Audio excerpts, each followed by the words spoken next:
Hello, good people of YouTube, Mountbatten here, and today we are going to be continuing our coverage of the kerfuffle that's going on right now in World of Warships with this mass CC walkout.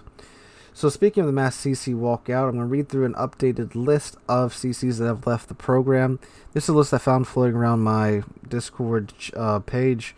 I'm not 125% sure if it's everyone that's involved right now. It is the most recent one I found posted so far as of this Monday evening. I'm sure by the time this video comes out, there'll be probably one or two more added to this list. Because like every time I open up Reddit and look at the subreddit, it seems like one or two more CCs have left the program. I honestly didn't know there were this many CCs even in the program. So let's go ahead and read you guys the updated list.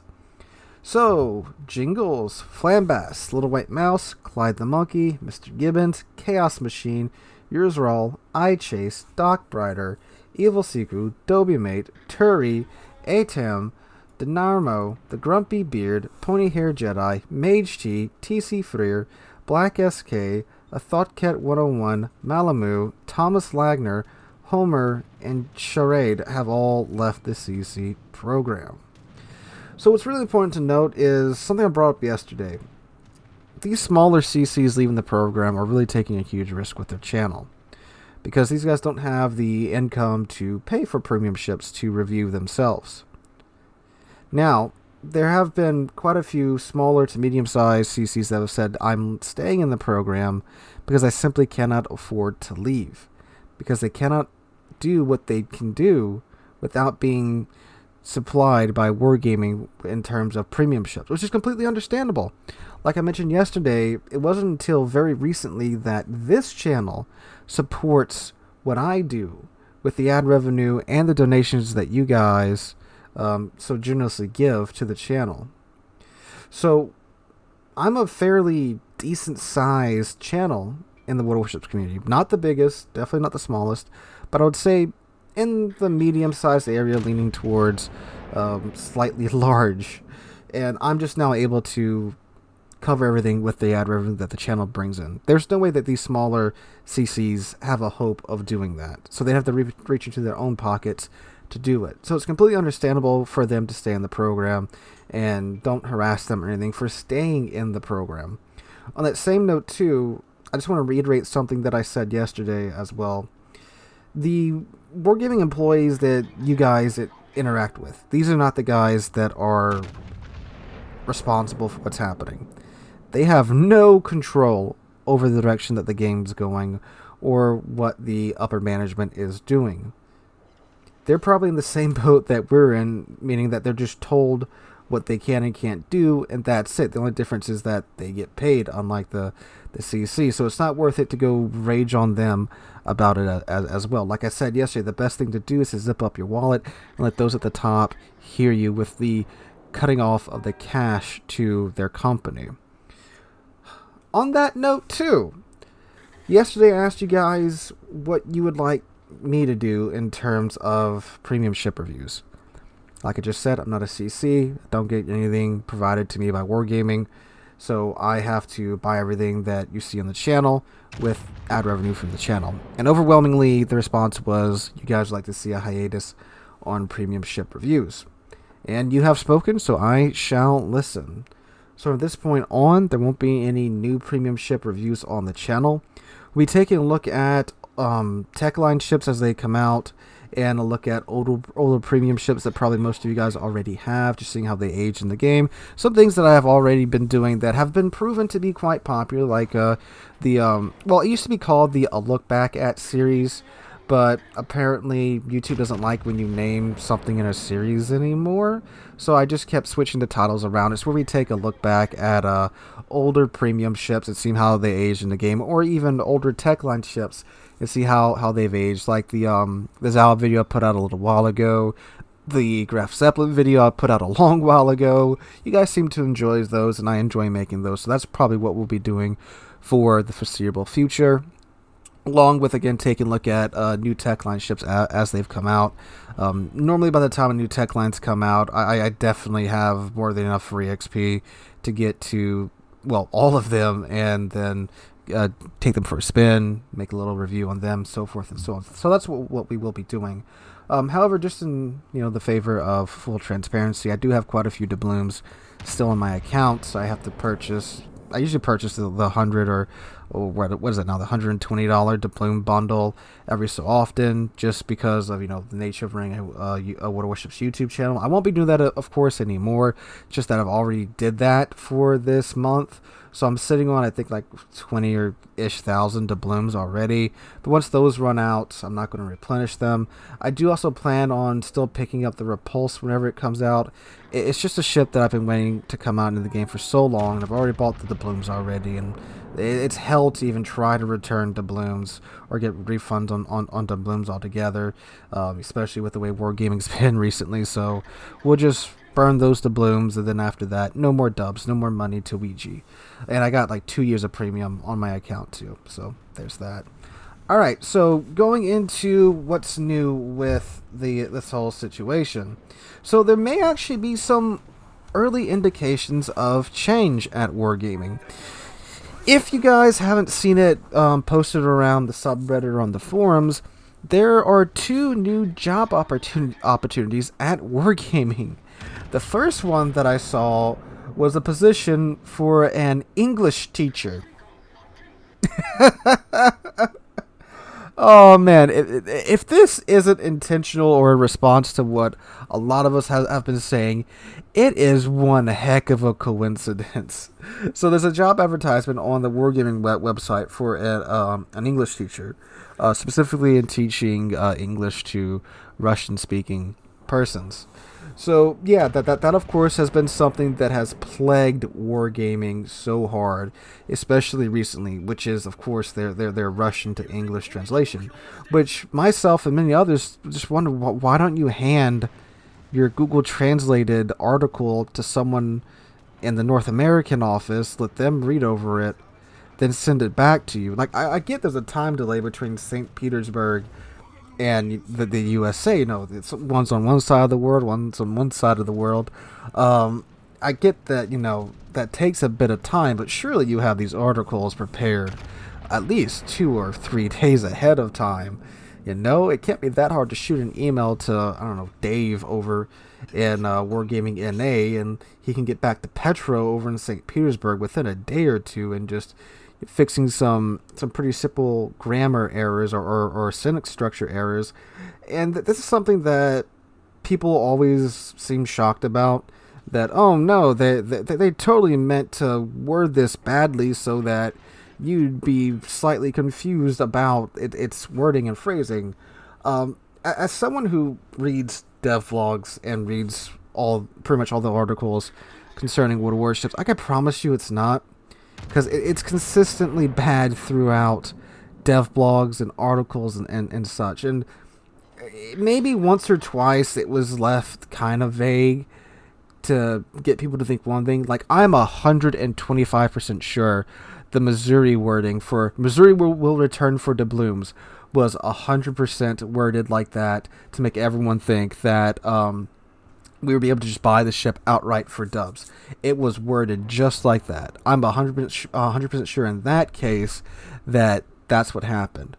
But on some other things, again, after reading thousands and thousands and thousands of words typed by these guys, their English is not that great.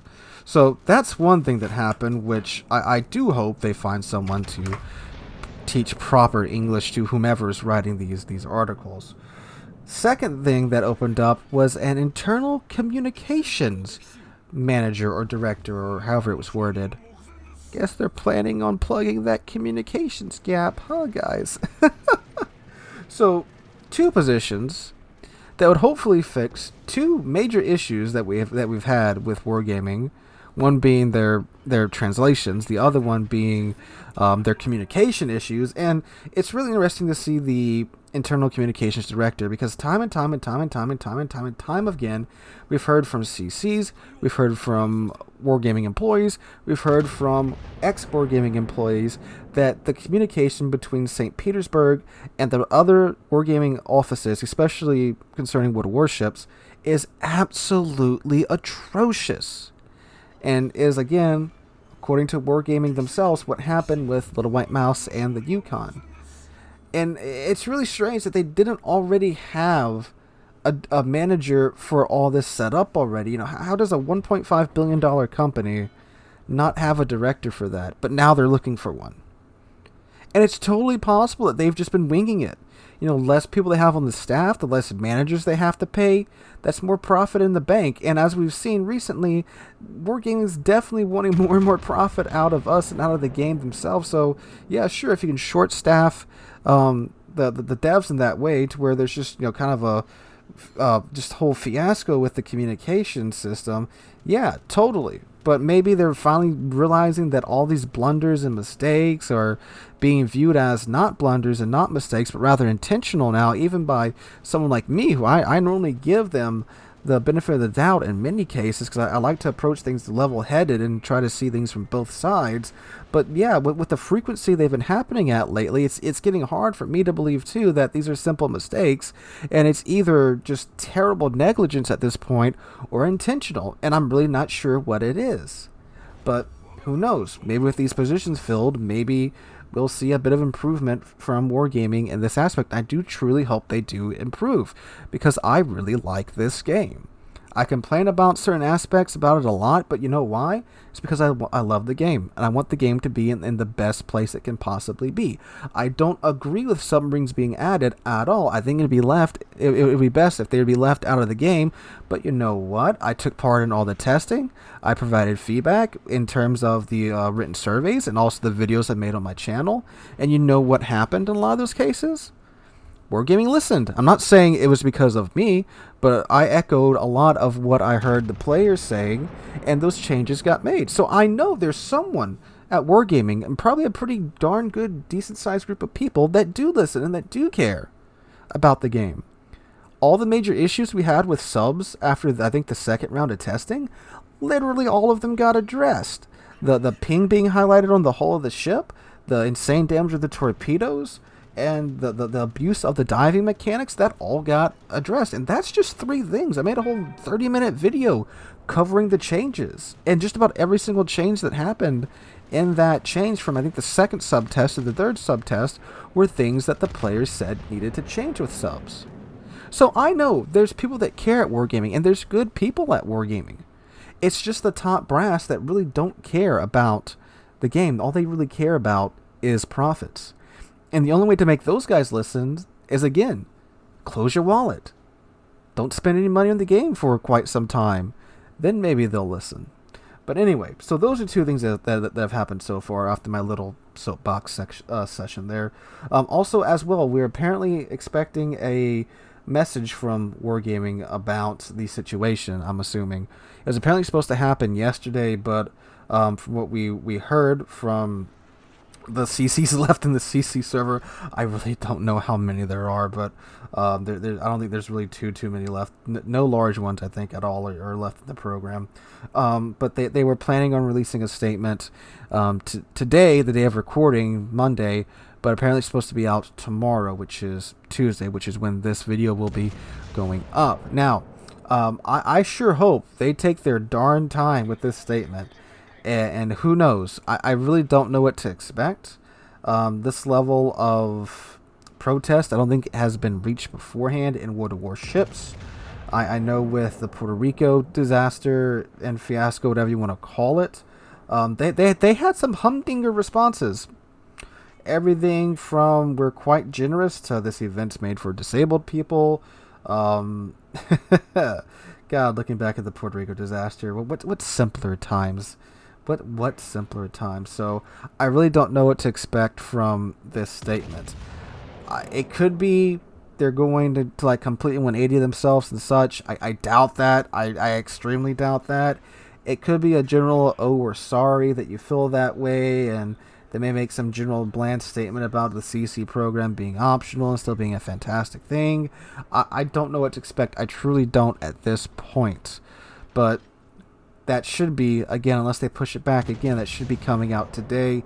If you call it this really early, I doubt it's out at 4 o'clock in the morning when this video goes up.